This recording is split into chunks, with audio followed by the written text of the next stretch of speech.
So many people tell you what they want to do. They tell you who they want to be, but their actions don't match what their goal is.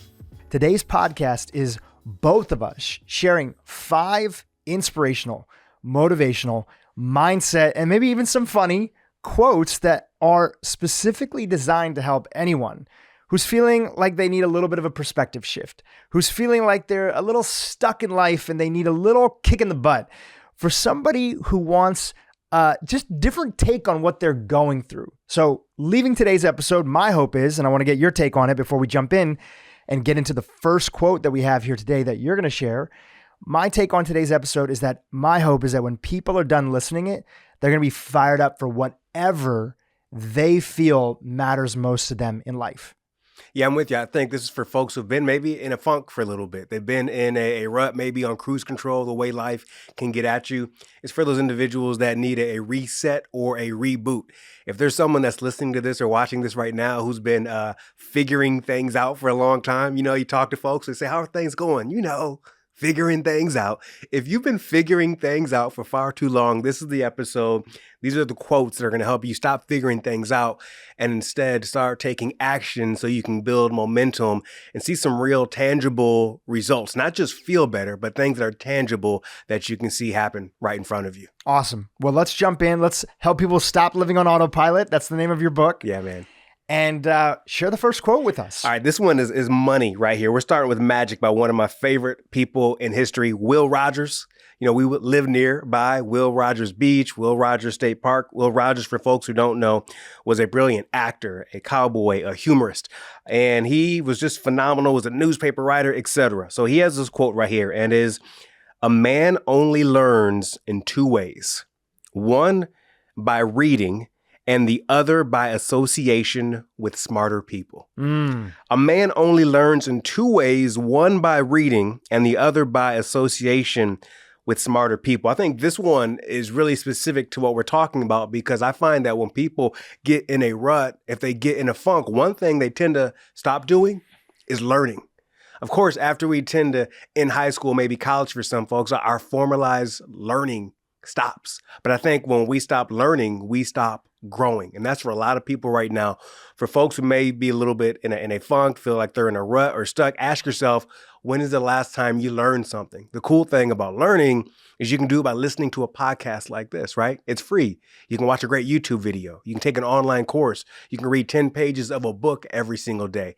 Learning is a game changer to create momentum. And one thing, if I could add into that, is that I really like the first part of the quote. And as much as I love podcasts and you're a fan and I'm a fan and I have a podcast and you have a podcast too. What's your podcast called? The Antonio Neves Show. There you go. There is no substitute for reading, right? There's no substitute for reading. That doesn't mean that everybody has to go out there and read, but there's no substitute for reading. When you get into a book, when you get into something, even if you're just reading a couple pages at a time, it's unlike any other medium. And I love the fact that that was highlighted. Sorry, I cut you off. Reading just 5-10 pages a day is a game changer. You'll get through so many books. People are always like, how do you read so many books? 10 pages a day, before you know it, you'll be through so many books in the course of a month or a few months. Now, here's an amazing part as well, the second part of this. The other, by association with smarter people. The association with smarter people. You've talked about it on this podcast. We have a group that gets together every single week called Man Morning. At 7 o'clock in the morning, we get together, we talk about life, we talk about business, we talk about relationships, so many other things. And those moments when we get together that, for me, have been a game changer in all aspects of my life. Again, I found personally, and I'll speak for myself as well, when I found myself in cruise control or living on autopilot or stuck, one thing that I tend to do, and I know a lot of people do this as well, is they tend to isolate. They start disconnecting from others. And again, when you isolate, when you disconnect, you are no longer growing, you aren't moving forward. So we have to have something, in my opinion, on our calendar on a regular basis, whether in person or even virtually, where we regularly get face to face with one another. And what's even amazing about getting together in groups like that is some of my most profound moments in group settings are moments when I didn't even say anything. I just listened. and participated as a listener, as an observer. And I think if people have those ongoing moments that are on their calendar weekly or bi-weekly to meet up with other people, whether it's one person or a group of people, they'll find that it'll have a positive impact on their life. I truly believe it. On the topic of not, you don't always have to necessarily be talking, even if you're feeling like you're in a funk and you're not ready to talk about what you're going through, because a lot of people are in that place. I've been in that place before. There's just something powerful about listening to what other people are going through. And, sure, there's one type of hangout, which is meeting up with friends to gossip or just shoot the shit about, random stuff. Nothing wrong with that. No judgment. But what we're really talking about here is an intentional opportunity for people to just open up and share what's going on in their life. And even if you want to be a little bit more private right now, hearing the stories of what other people are going through is a reminder of a few things. Number one, everybody's going through something. Yeah. I'm not alone. When your nervous system feels stuck, when you feel like you're not sure what decision to make, when you're not feeling inspired to take action, often there's this feeling where you're so zoomed in on just your own narrative.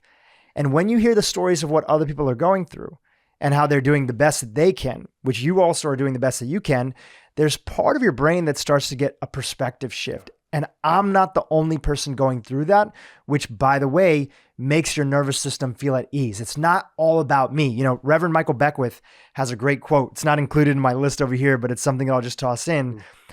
A person wrapped up in only their story and only themselves makes for a mighty small package. When you're so wrapped up in your own narrative, when you're so wrapped up and the only thing is you can see is just you, when the only thing you can see is just your own limited experiences and how life isn't working out for you and what went wrong for you, you become small in this world. And what helps you become big is perspective. One of those two ways of getting that from that quote from Will Rogers, shout out to, that great actor and philanthropist, reading and getting perspective. Yeah. And just lastly, what I've learned in my life is sometimes our biggest breakthroughs can come when we help others. Right? When we're helping someone else, our biggest breakthroughs can come from those moments. So just go give, be of support, be of service, and straight up magic can happen.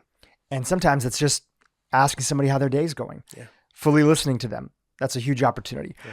All right. I love it. Quote number 1 down from Antonio. I'm going to go on my end. Now, this is somebody that's been on the podcast before, and I was catching up with some of his writings in preparation of these quotes that I wanted to bring to the table. And there was a passage from his new book called Healing by Young Pueblo, who's been on the podcast before, prolific on Instagram, always sharing these incredible quotes. And here is a quote on maturity that I really enjoyed that I brought to this episode. So it's a little bit of a passage. Maturity is when you can finally ride the ups and downs of life without getting tossed around by them. You don't expect everything to be perfect. You know change is a constant. You don't judge yourself when times get hard. You live in gratitude. You enjoy the good when it's here. What stood out for me from this quote, Antonio, is the idea, especially of not judging yourself and your circumstances when times get hard. Things are always changing. Times are going to be tough. And especially the more you take on in life, often the more challenges come your way. It's just a byproduct of you doing more things. And when you can step away from judging yourself, that is a sign of maturity, which is also a sign of a perspective shift. The first part here in this quote is maturity is when you can finally ride the ups and downs of life without getting tossed around by them. There's something about maturity, which isn't just with age, although often with age comes perspective because you've had a lot of different experiences. There's a sense of real maturity is understanding that there's going to be ebbs and flows. It's not wishing that things were different. It's not pretending that all of a sudden you meet the right person. Let's say you're single right now, and oh my gosh, when I find the right person to be in a relationship with, or when I finally get married, or when I finally make that $1 million, when I finally have this X, Y, and Z thing happen, everything's going to be okay. Mature people know that even when you have those things, and those things can be in your life and you can celebrate them, still other stuff will come up, and you appreciate both the good and the bad because this too shall pass in the journey. What comes up for you when I read this passage? Yeah, first I'm thinking back in the previous chapter of my life when I worked in the television industry. I did a lot of live TV, and it's always fascinating that when you're doing live TV specifically, you never know what can go wrong. And when something goes wrong, you can get frustrated, you can get mad, you can get angry, or you can learn how to ride the wave and adjust as things aren't going the way you anticipated. And I think we also learn so much about ourselves when those emotions aren't necessarily going the way we want them to go, or those waves as well. Also, as you were talking, I think about that maturity when you come to that place in life, when you acknowledge that I don't have to let my emotions get the best of me. I don't have to react big to something like this, even if I was done wrong or I'm not having my best day. I get to choose how I respond. It makes me also think about like that moment in life when you're growing up. And remember when you were a kid and you would stub your toe or you'd fall down and you hurt yourself, and our immediate response normally is to start crying, right? But there's that moment as you get older and you mature when your pain threshold increases and you stub your toe or you hurt yourself really, really bad. But you don't cry, you just, in your brain, you're like, damn, that hurt. But you're just like, damn, that hurt, but you're not reacting big. And I think also what you're describing is this notion of having standards over emotions. I think a lot of us don't think about what are our standards? Like, what are the values? What are the things that we stand for? Most people, if you ask them that question, what are your standards? They can't tell you them. Now, when we have clear standards, those 3 to 5 things, those values that we stand for, amidst all the turbulence, the emotions, we react not based on this. We react based on our standards. So that's what I think about. What's an example of like standards in your life, if you wouldn't mind sharing, or just somebody you've worked with before as an executive coach? One standard is kindness. So even in the midst of a situation where you may be pissed or you may be ticked off, whether that's with a business associate, whether that's with a friend, whether that's with a stranger or with your partner at home, if you always choose kindness, right? First and foremost, I think discipline is a really, really great standard. I have a great quote coming up, by the way, about discipline. Having discipline, knowing that we're going to do the things that we say we're going to do, regardless of what's happening out there. So those are a couple examples of standards, right? I love that one about kindness, because the last part of this quote, this passage from the book Healing by Young Pueblo, shout out to him, you can find him in the show notes, is you don't judge yourself when times get hard, you live in gratitude. So kindness is not just about our outward kindness towards other people. There's a lot of people that are pleasant to other people. There's a lot of people that are outwardly kind to other people. And yet, if we could see their own thoughts about themselves like little thought bubbles above a cartoon character showing what they're thinking, we would see that they are so hard on themselves. And the harder you are on yourself, the more likely you are to be in a funk. And then some people get hard on themselves for getting hard on themselves, especially if you're pretty aware and you're kind of, you're in the awareness of, mindset, personal responsibility, all this good stuff that we're going to be talking about today on today's episode. You're like, shit, there I am again being hard on myself. And now you get hard on yourself. I'll never be good enough. I'll never be somebody who achieves anything. I'm never going to get this project done. And that's just old voices. They're not your voice. They're old voices. It's a voice of a parent. Yeah. Even well-meaning, but it could be a parent. Could be the voice of an authority figure in your life, like a coach. Could be a teacher who once said something to you. Could be a bully or even a friend who saw a good trait you had, but then said that you'd never be good at this other trait that you didn't have. Whatever it is, these are all old voices, and they're a byproduct of the ego. They're not your inner voice. Yeah. They're not your inner guidance. So when they come up, don't try to force them away. Just observe them. The Buddha said that if you're sitting in a pond and there's a bunch of ripples that are out there, you don't get rid of those ripples by trying to smash the ripples with your hand. When you smash the ripples with your hand, you create more ripples. Yeah. Instead, if you just sit still, you observe the ripples.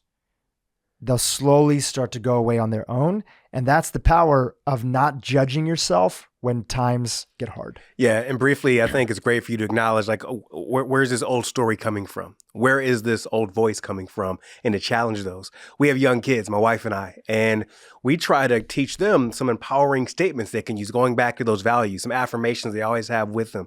Before they go to bed every single night, we provide these affirmations that we all say together as a family.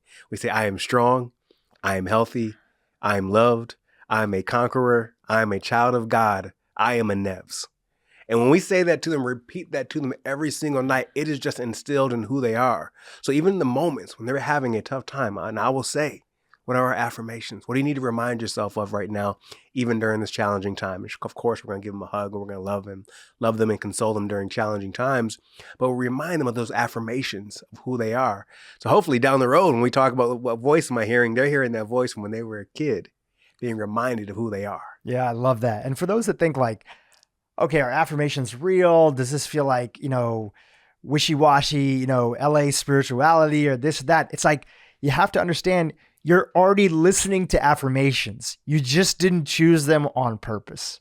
You're listening to those old voices. Again, those examples that I shared with you, that authority figure, the parent, whatever, you're already listening to those. You're just not present to the fact that you're choosing them. They're automatic because your nervous system has said, well, this was somebody who knew more than me at the time, and they were telling me why life was the way that it was, and I never questioned it. So, all right, I think enough about that quote.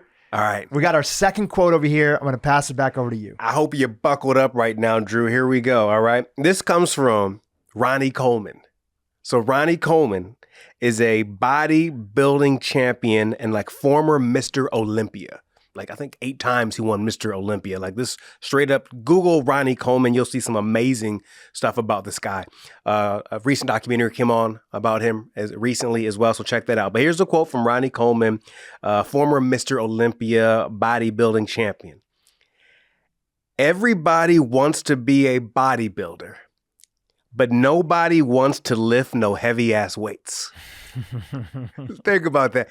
Everybody wants to be a bodybuilder, but nobody wants to lift no heavy ass weights. What comes up for you when you hear that quote? So much, because so many people in this life tell you what they want to do. So many people tell you what they want to achieve. They tell you who they want to be, but their actions don't match what their goal is or what their vision is. You know, I've worked as a coach for over 10 years now, and it's so fascinating to work with individuals. And you see them come in with a clear vision of what they want to do, but the unwillingness to be disciplined and to be accountable to do the things you need to do every single day to make some of those goals become a reality. Now, we can talk about everything from making more money. We can talk about getting in better physical shape.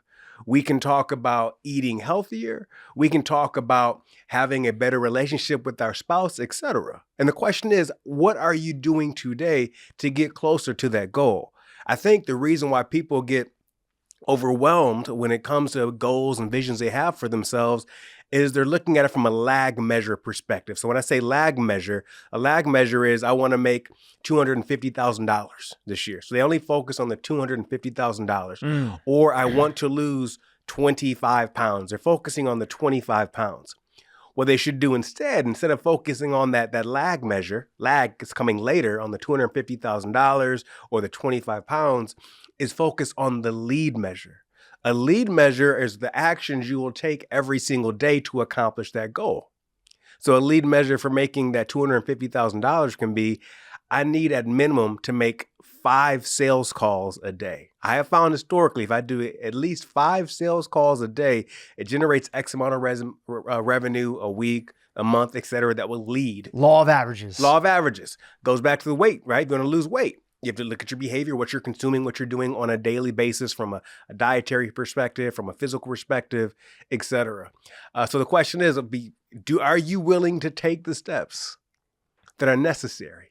And most people, a lot of people, like you said, a lot of people don't want to lift no heavy ass weights. Listen, your perspective could be interesting because obviously you're an expert in the health and wellness field. And I know over the years, So many people have come to you for your support, for your guidance, from your consulting to learn from you and your expertise. And I'm sure you've probably given so many people, not just advice, you've probably given so many people the exact blueprint. Do X, Y, and Z, and these will be your results. And I'm curious, what percentage of people in your experience have followed the blueprint you've given them? Yeah, well, first I'll say that I like to go on record that I'm definitely not an expert in the health and wellness space. The most that I would say is I'm a little bit of a Sherpa who can guide you to the experts that are out there. That's the role that I'd love to play. But regarding that blueprint and people taking action, it's the same thing for me in my own life when I'm starting something new. When I'm starting something new and it's tough and it's difficult, somebody could tell you exactly what you need to do, but you need to understand firsthand how to actualize it and make it reality. And oftentimes that could be as simple as, does your schedule match your goals? Does your schedule? Are you even blocking off time to think about this thing? Even if it feels like it's so far away, are you blocking off time to even think about it? Are you blocking off time to even meet with people? Are you blocking off time to even put in some energy? We all have aspirations. We all see things that people have externally. Bodybuilding is a good example because, I have no aspirations to be a bodybuilder, but some people look at that and they're like, man, this person's like super muscular.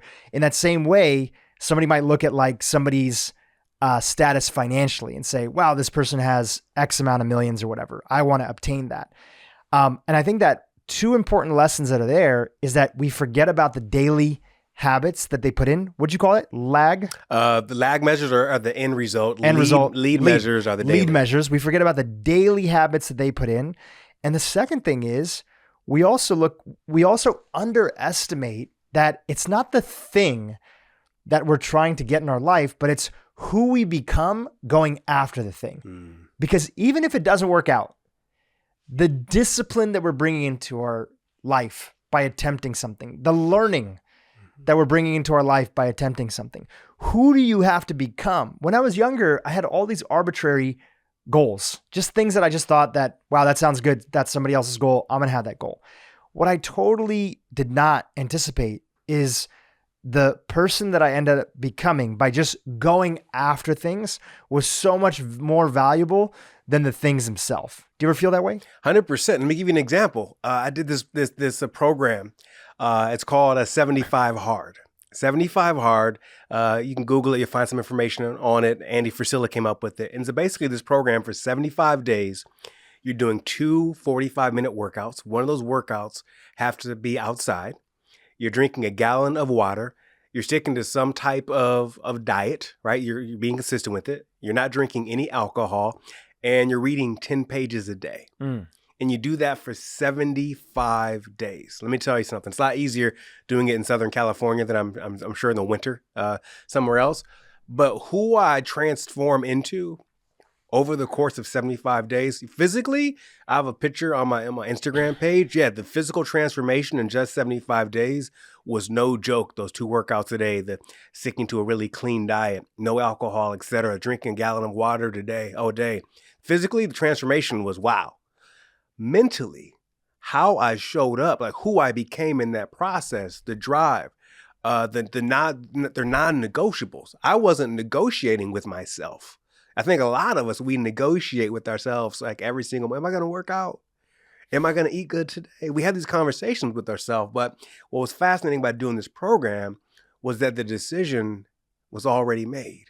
I no longer was negotiating with myself. And for me, that was pretty profound as a person that is really good. Like I can interrogate myself well, like I'm a lawyer, and improve my case why I should eat unhealthy or why I should have that drink or why I shouldn't work out. But it changed my mentality of not negotiating anymore and doing what I say I'm going to do. Almost in a way, I'm hearing that there was freedom found within the structure. The structure created so much freedom. And I think we forget that sometimes, in my book, Stop Living on Autopilot, I remind people that sometimes, winging it is easy when you're well prepared. For over 12 years, I was a journalist and I, interviewed everyone from former heads of state to top CEOs, executives, entrepreneurs, Grammy, Oscar Award winners, et cetera. And like you do your due diligence, you do your research, right? And you have all your questions you want to ask. But because you've done so much prep, that interview can take a different tangent or go a different direction, and you can quote unquote wing it because you are so prepared. So putting in that work is a game changer. I love it. All right, we got plenty of quotes to go through, and I believe we have an hour left to record. So let's jump into it. Here is my second quote.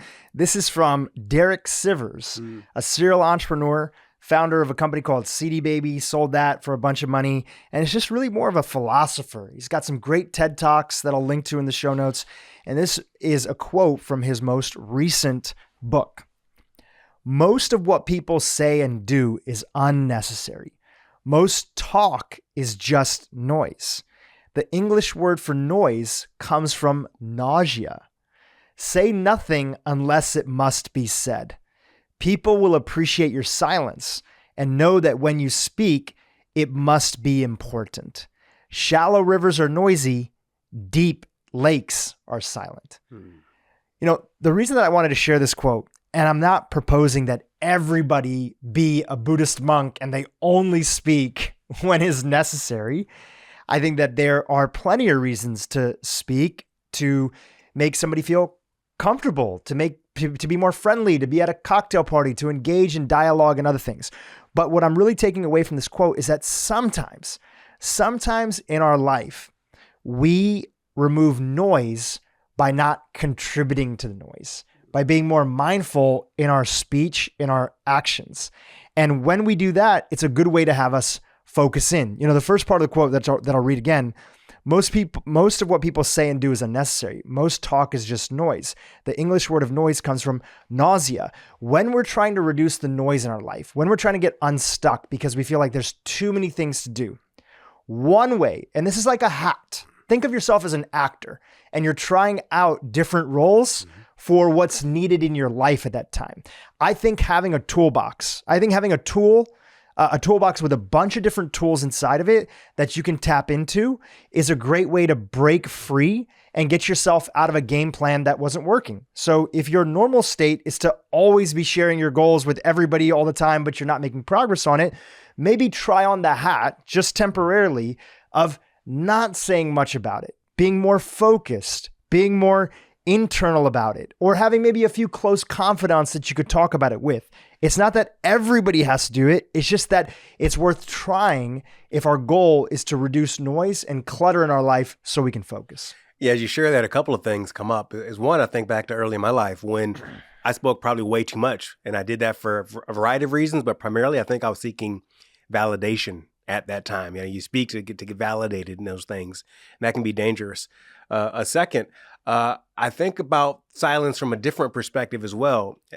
As a coach, when I work with people, whether they're executives or business owners, etc., I've also found that when I'm coaching, silence is what an amazing friend as well. Like if you want to have an amazing conversation with a friend, with your spouse, somebody in your community, sometimes just allowing some amazing silence to happen after you ask a question, if they don't answer right away, gives them some space to actually breathe and to share something profound with you.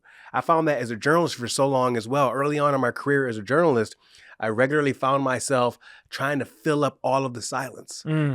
But the silence is where the magic can happen. And that person will share something pretty magical and profound if you give them the space. I think great therapists do that.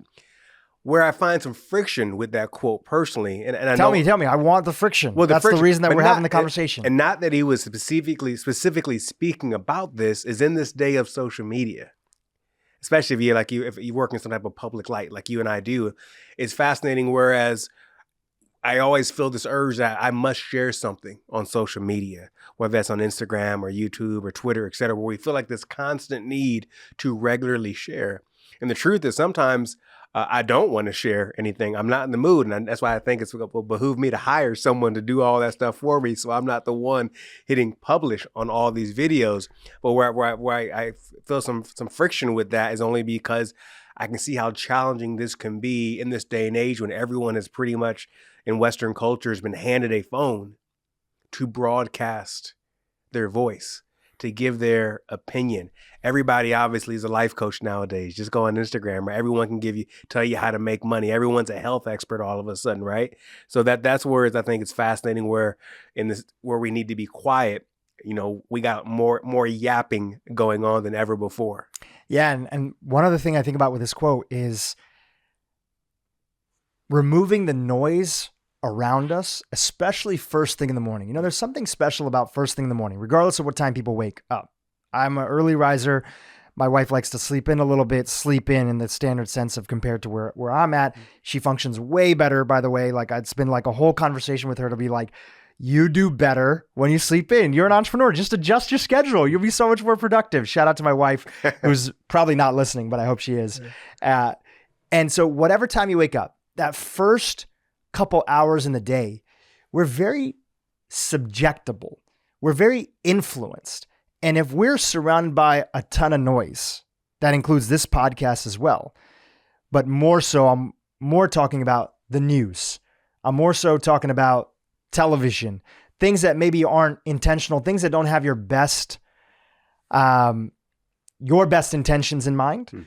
We surround ourselves with so much noise that we can't actually hear the signal inside of us. What is that inner signal, that inner voice saying inside of you? What is that gut instinct saying? Whether it is you want to write a book, whether it is you have something interesting to share, whether that's you have a new vision for your role inside of your company that you work at, whether that's a vision for a new company that you want to get started on. What is that signal inside of you? And can you pause, at least for that first few hours in the morning? Can you pause the noise so that you can hear what it is that you're meant to hear from your own signal? Yeah, and I think the quickest way folks can do that is by using an old school alarm clock, right? We all use, pretty much our cell phones for our alarm clocks. What happens? We hit turn snooze off or turn it off, and immediately we're in social media or we're in email or something like that. And the universe is telling us what they want from us versus us, to your point, taking that pause, that deep breath, to journal, to meditate, to walk around the block, walk barefoot in the grass, whatever, to get clear on what's most important for us for that day. If nothing else gets done today, we can talk about intent.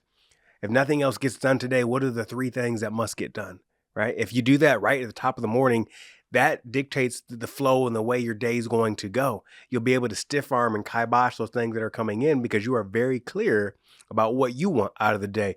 Last thing is I have to remind everyone watching and listening to this that your email inbox is not your to-do list, right? Your email inbox is not your to-do list. That's another episode. Yeah. And other people's priority is not your to-do list either. It can be part of that, sure, but it can't dictate the whole thing. So only way to get clear on that is listen to the signal inside of you. Only way to listen to that signal, we got to quiet the noise around us a little bit. All right, let's go into number 3, the third quote that we have. Number 3. Now, this comes from Pema Chodron from her amazing book, When Things Fall Apart. By the way, if anyone is going through an extremely challenging time right now in their life in any regard, the book, When Things Fall Apart by Pema Chodron, not to be confused with another astounding book called When Things Fall Apart, is an amazing read. So Pema Chodron says in When Things Fall Apart, fear is a natural reaction to moving closer to the truth. Read that again. Fear is a natural reaction to moving closer to the truth. That one always hits me that has a lot of layers in it. There's so many layers. There's so many different angles we can take with that. But, depending upon how you define fear, right? When you actually are starting to pursue something that you want, we can start to feel resistance. We can start to feel that fear of trying to hold us back, telling us maybe to back away. This also makes me think about, a great quote by Fritz Perls. He founded something called Gestalt therapy.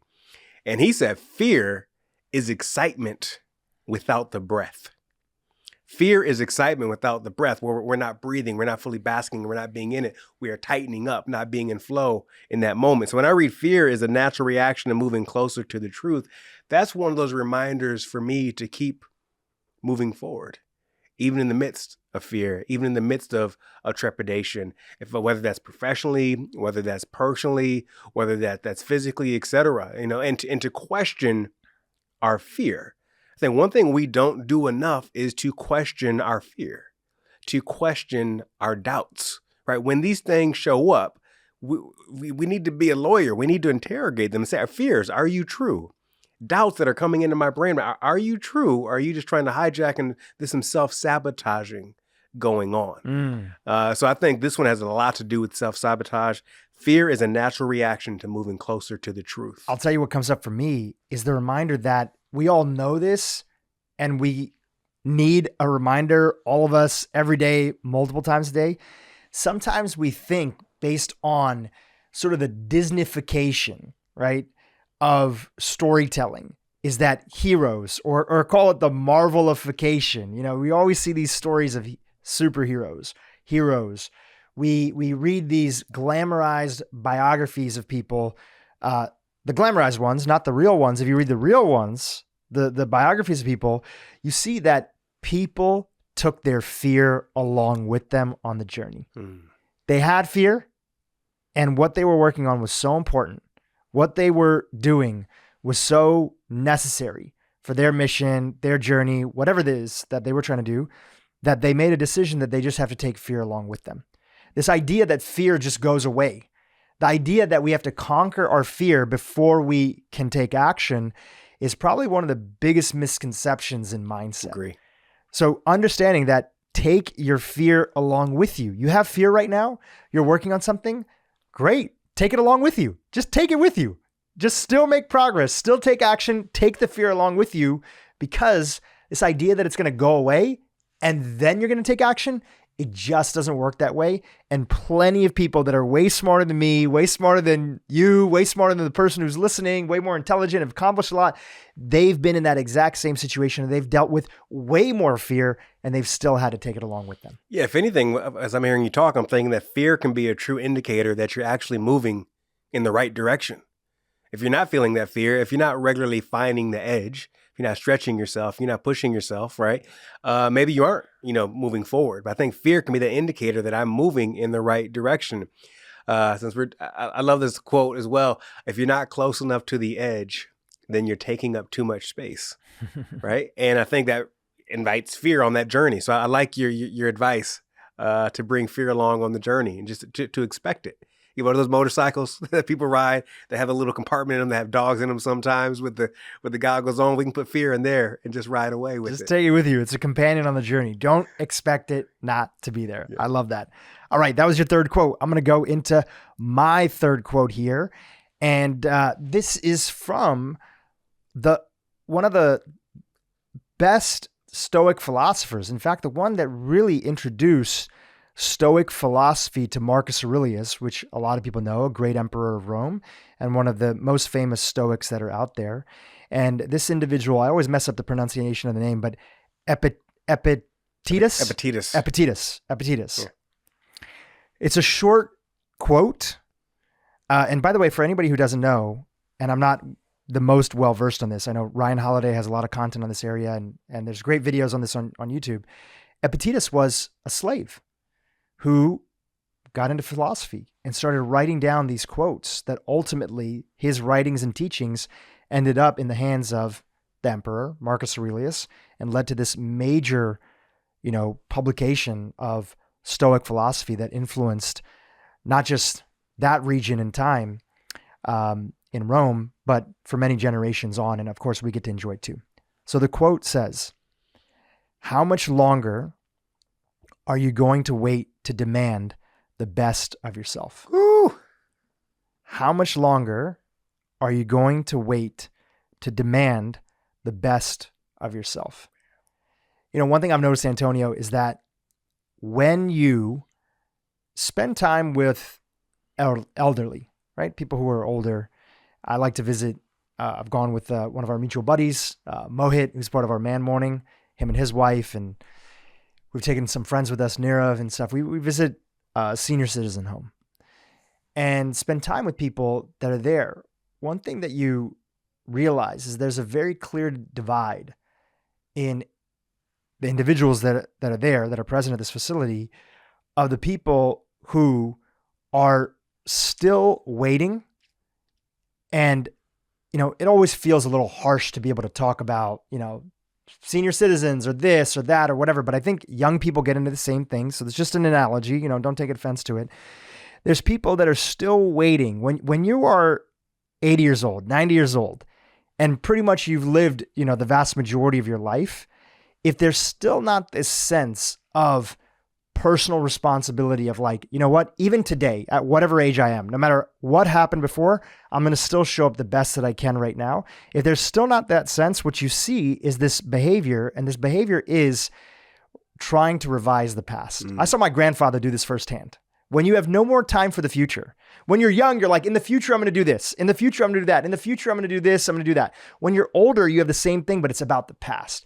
Oh, nobody supported me in the past. Nobody did anything for me. And listen, those things might be true, but if you're using them as all the reasons and excuses that still today you can't show up as your best sense of self, you have still not embodied that quote. You're still waiting. So both older people are waiting. There's a great, incredible book. It's called The 5 Regrets of the Dying. Yes. Right? I've talked about it in this podcast a bunch, did some episodes. We'll link to it in the show notes. Older people are waiting by revising the past, but also younger people, it's more obvious that they're waiting one day in the future, I'm going to start showing up. And really, this isn't about achieving that top line goal that you might want to bring into your life.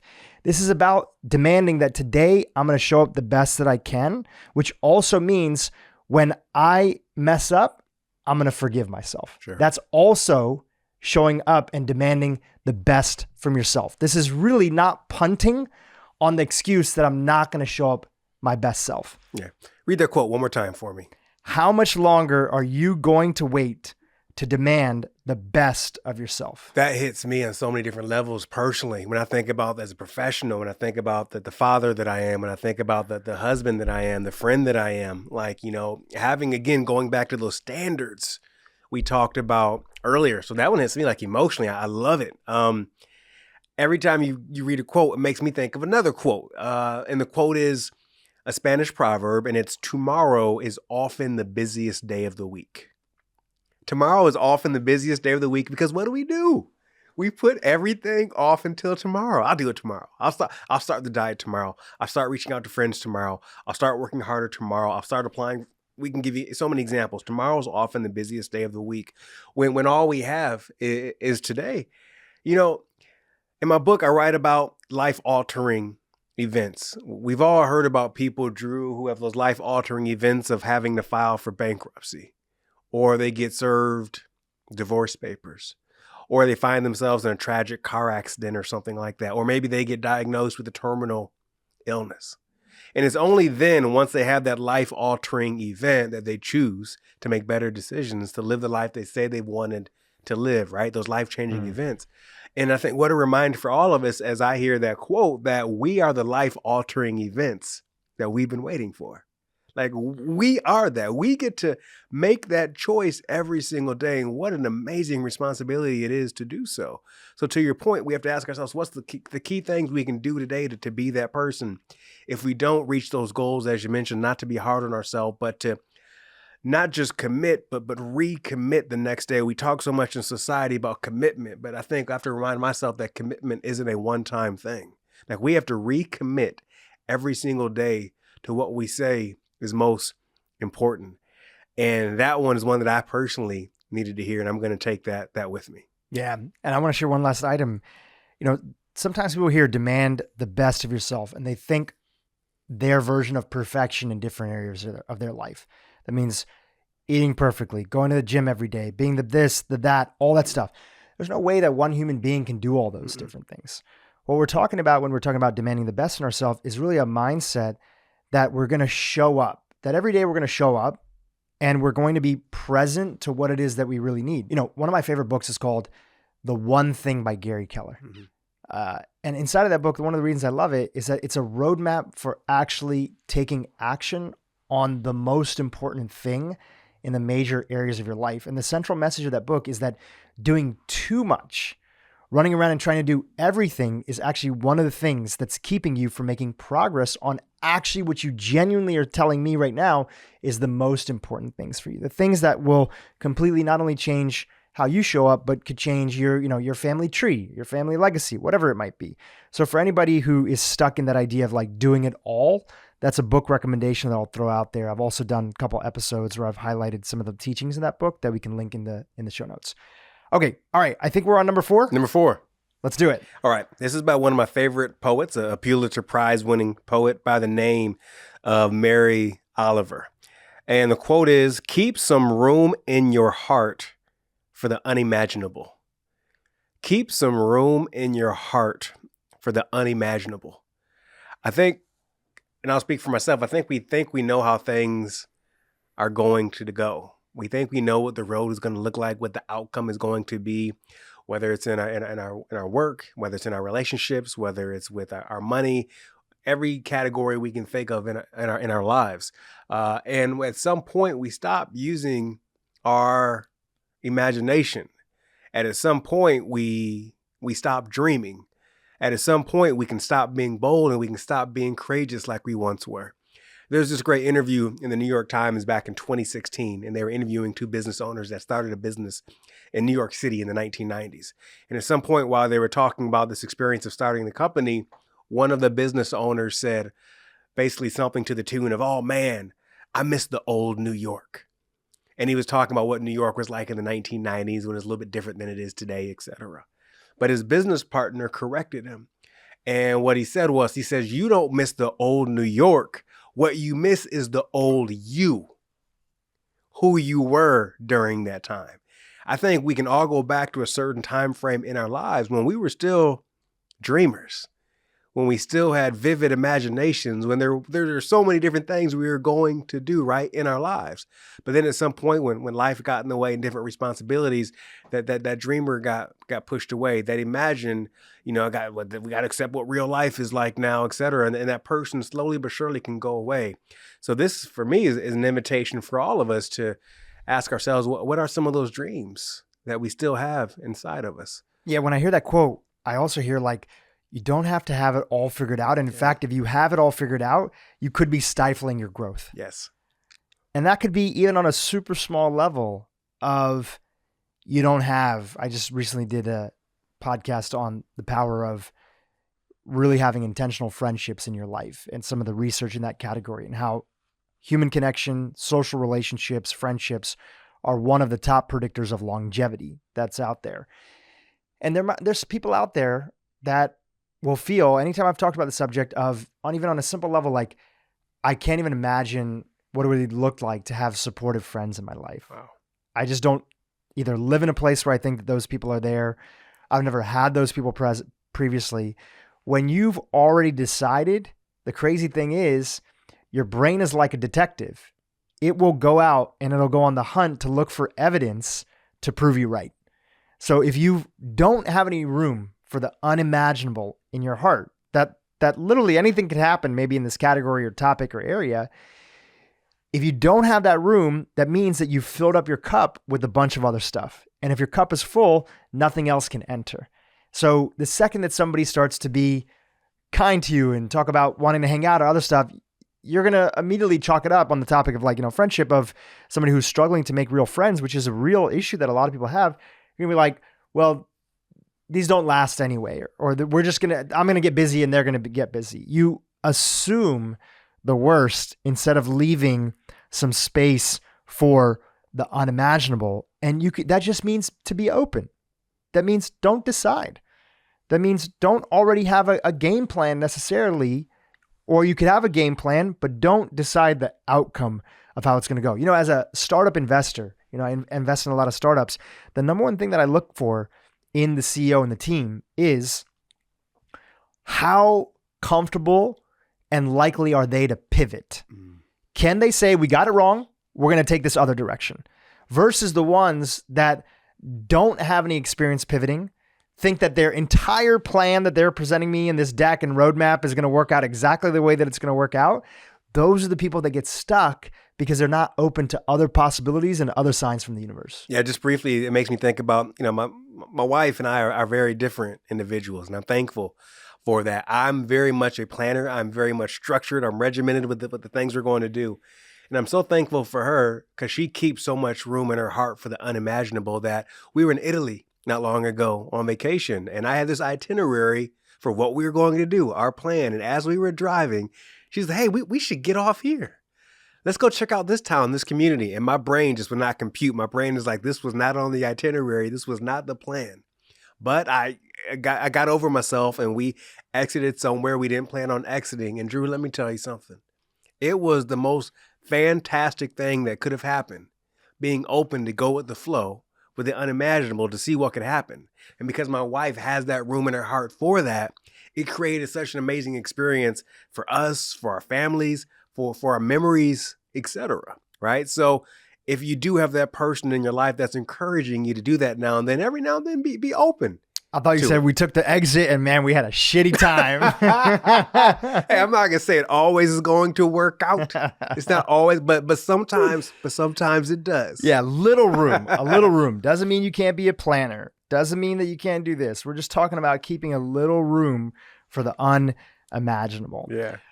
All right, Antonio, my next quote is actually related to a little bit of the times that we're in right now, and especially regarding politics or advocacy or just people being ramped up about anything, which is pretty much everything these days. School, how school is being implemented, how politics is happening. Advocacy in my world is really, a lot of this is around companies and food and like people's feelings on pharmaceutical companies. And this quote has been something that's really helped me find peace, but yet still take action on the things that I believe in. So it's from a gentleman named Naval Ravikant, whose brother has been on this podcast before and has written a great book. We'll link to it in the show notes. And here's what the quote says. Never attribute to conspiracy what is more easily explained by incentives and incompetence. I'm going to read that one more time.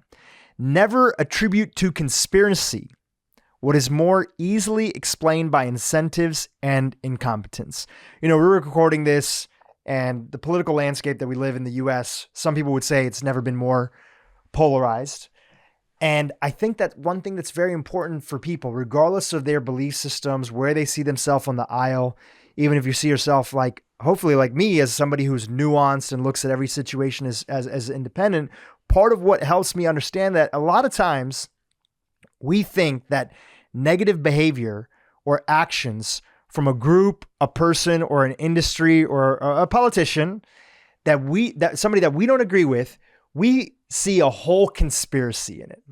And listen, I'm not saying they're not conspiracies that are out there. There's been a lot of ones that have been proven to be real. Most notably, the biggest conspiracy in our lifetime that has turned out to be true was the whole revelations of Edward Snowden and the reporting done by Glenn Greenwald showing that, in fact, the government did have a vast surveillance that was not only happening on, actual individuals who were genuinely a terrorist threat, but they were surveilling way broader than that. And even our own politicians didn't know about it. So that's an example for anybody who says like conspiracies, like, no, they're all bullshit. No, there are some that end up turning out to be true.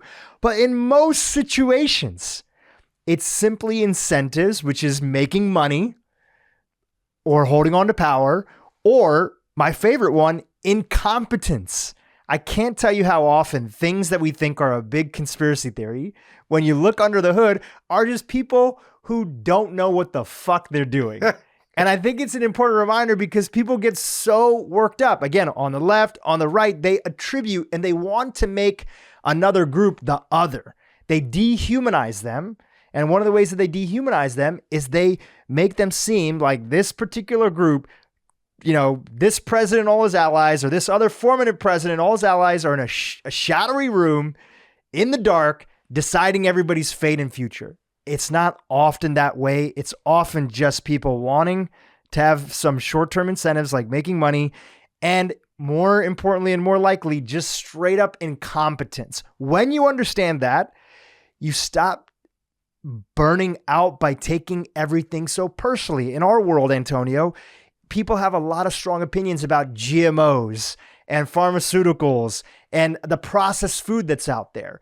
And many people feel like it's this grand conspiracy. And I've seen a lot of people who consider themselves to be activists get completely burned out because they're fighting this conspiracy, which they're never going to win, right? If they truly have the power to control all this stuff, you think that you're going to be able to do anything instead of, look, this is just bad design, bad incentives, and incompetence. I'm going to continue on my mission, but I'm not going to lose out on my happiness and joy that allows me to appreciate life while I also make progress on whatever thing that matters. So this quote, a little bit of a shift from the quotes that we've shared before, but I think an important thing for a lot of people, especially in my podcast audience, to hear.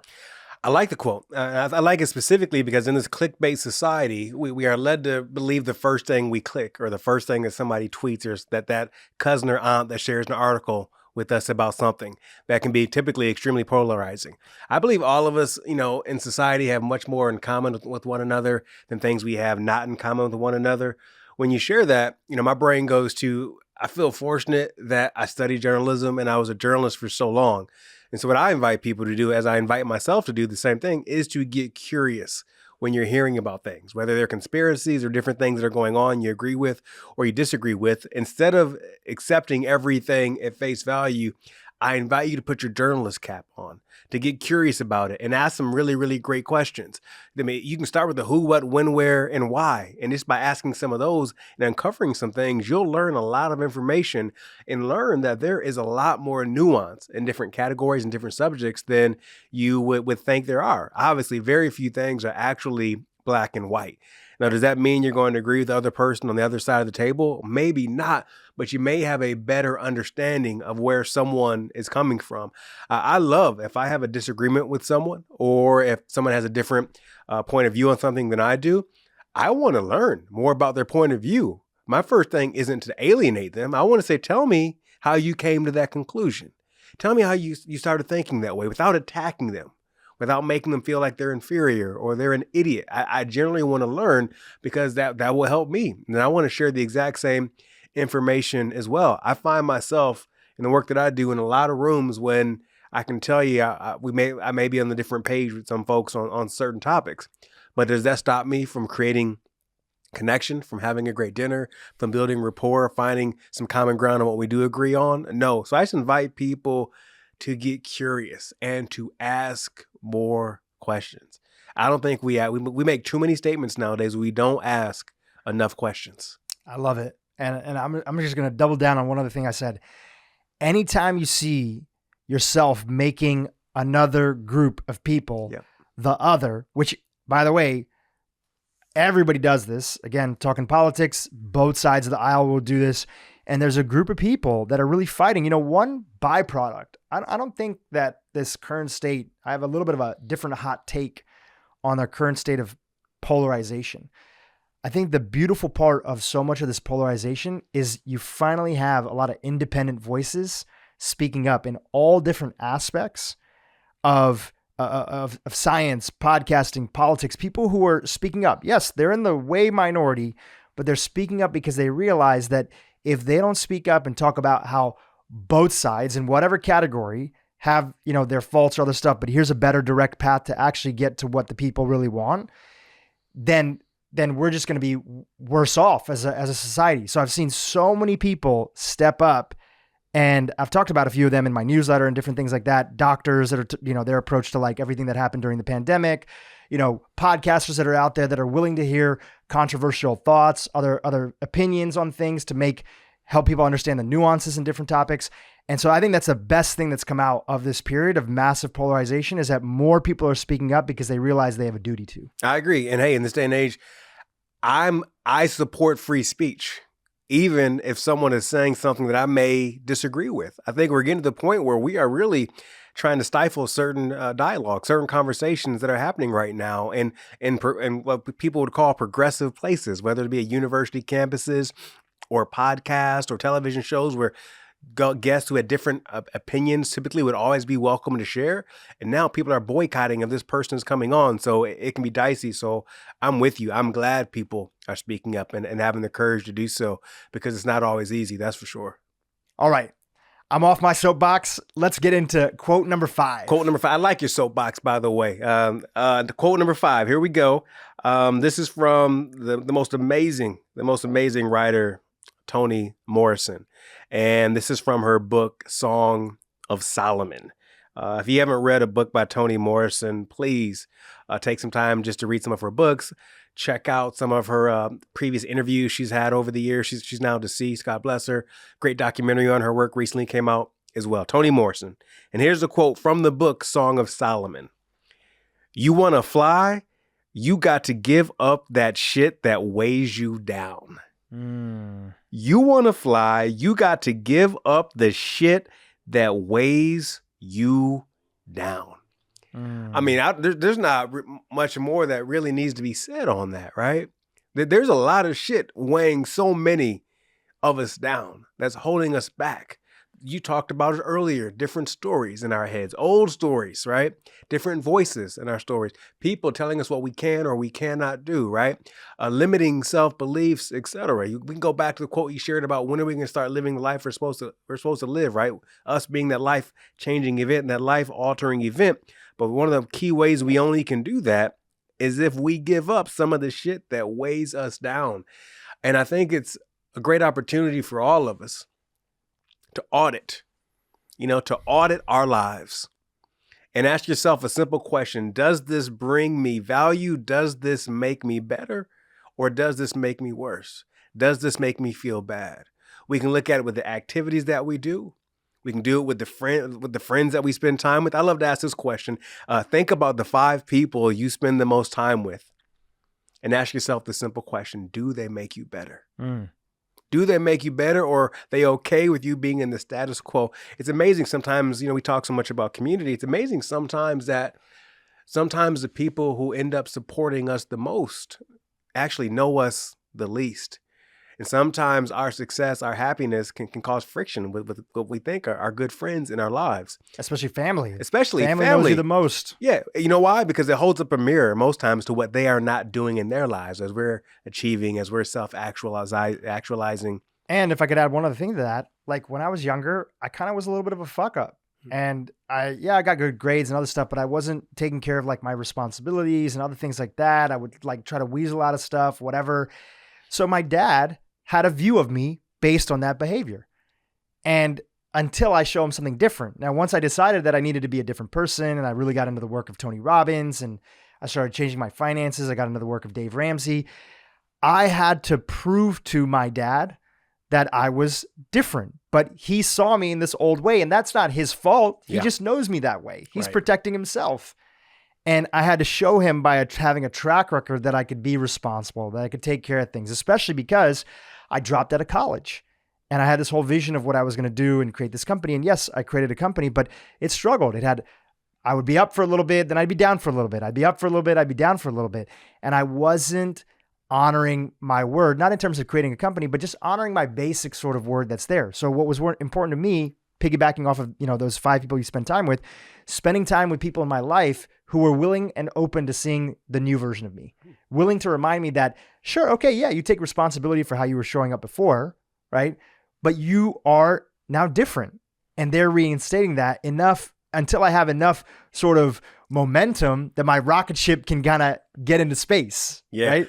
People are thinking about version 1.0 of you. We're like, yo, I'm 2.0. Things have changed. I've upgraded the software. I've been doing the work, right? But it's their right to feel that way. It's their right. And like you said, and to your point, in a way, like you said, you had to reintroduce yourself to your father. Absolutely. And show him that track record, et cetera. And that we can do that as well. But I think all of us right now, we can think about some of those things that weigh us down, right? And if you want to know if those things weigh you down, just think about them and see if they make you feel heavy or if they make you feel light.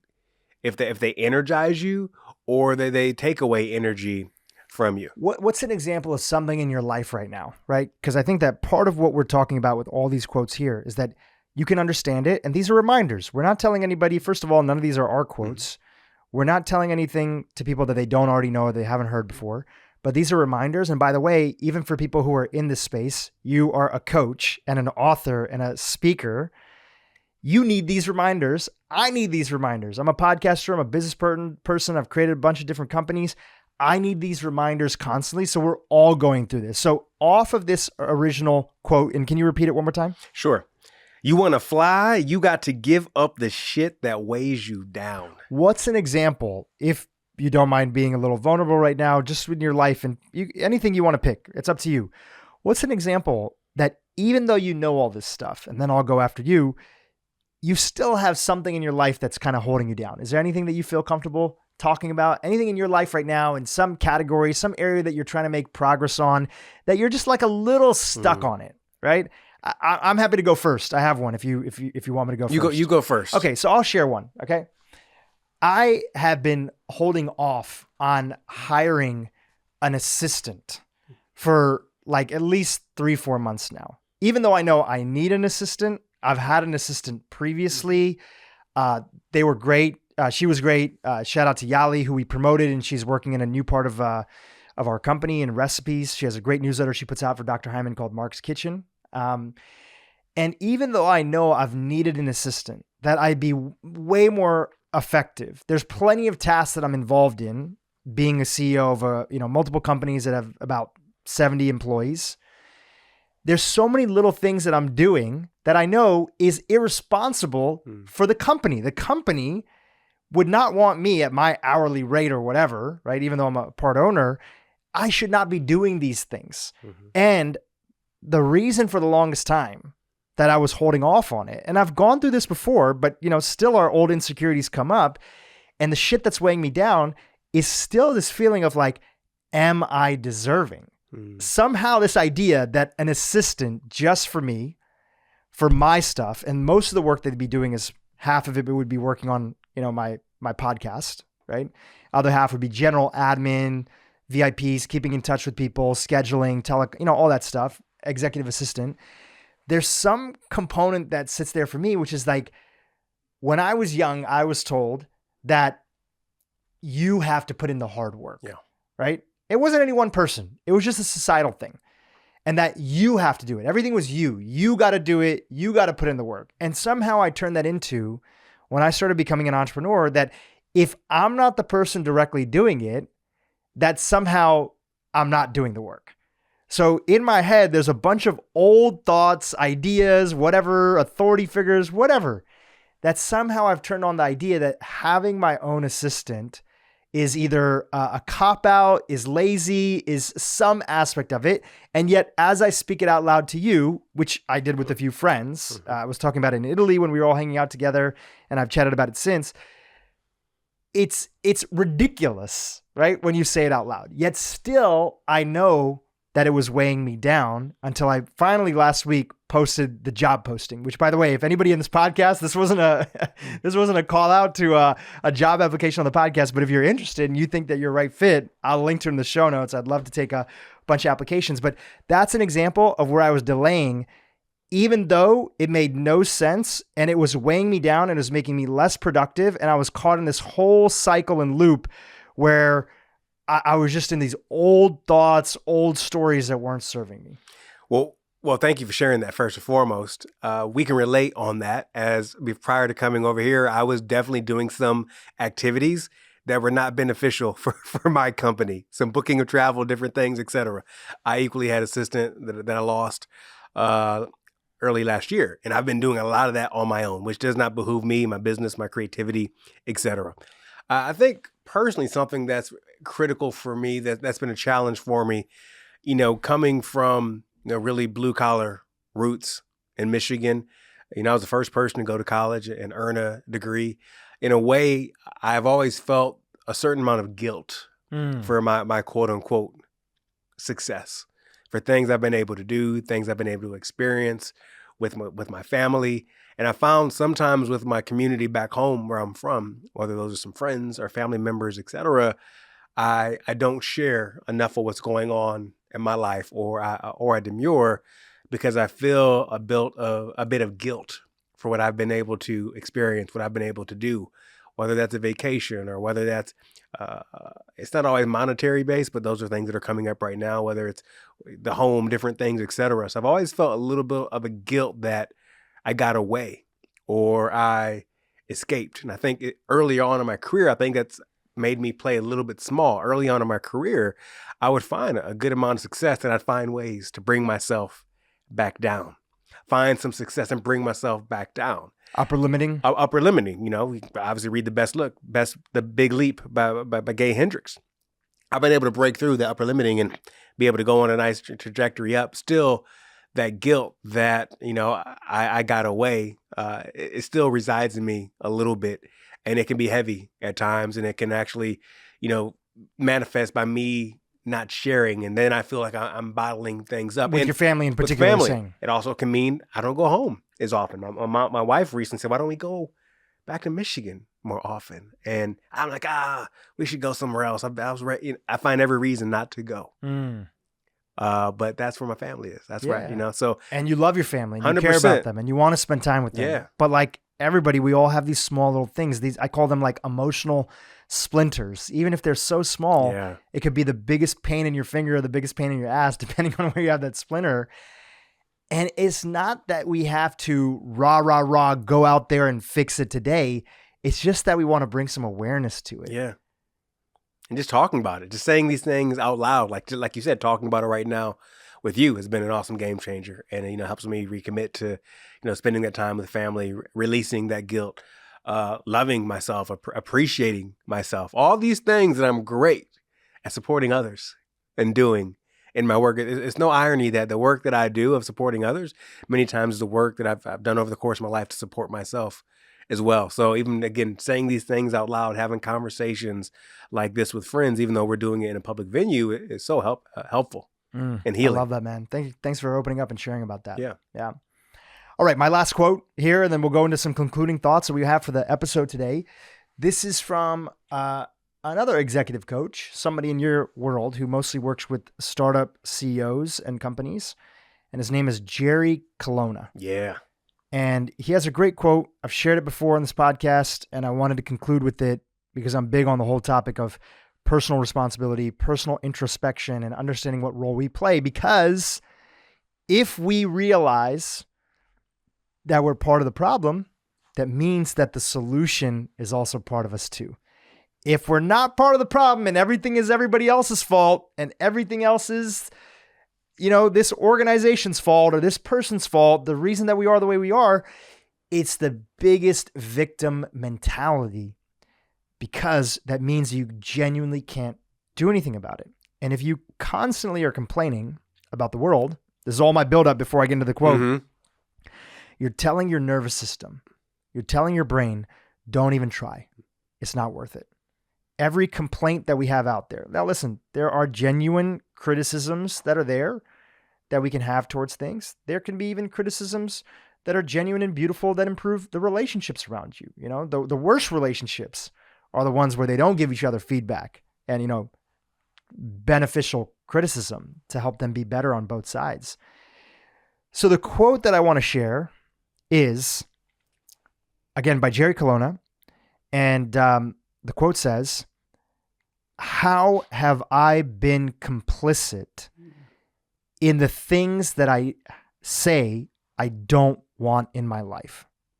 I'm going to read that again. How have I been complicit in the things that I say that I don't want in my life?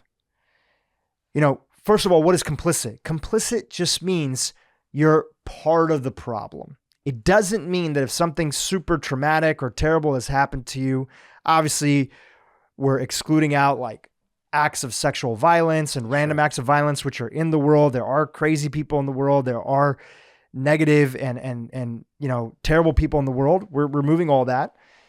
We're not talking about if something bad happened to you that you were responsible for it. We're talking about that if something bad happened to you, you mentioned in the case of divorce, somebody was served with divorce papers. Okay, maybe your partner initiated it. But if you don't understand what role you played in it, are you really going to be able to move on and be a better person? Even if it's a limited role.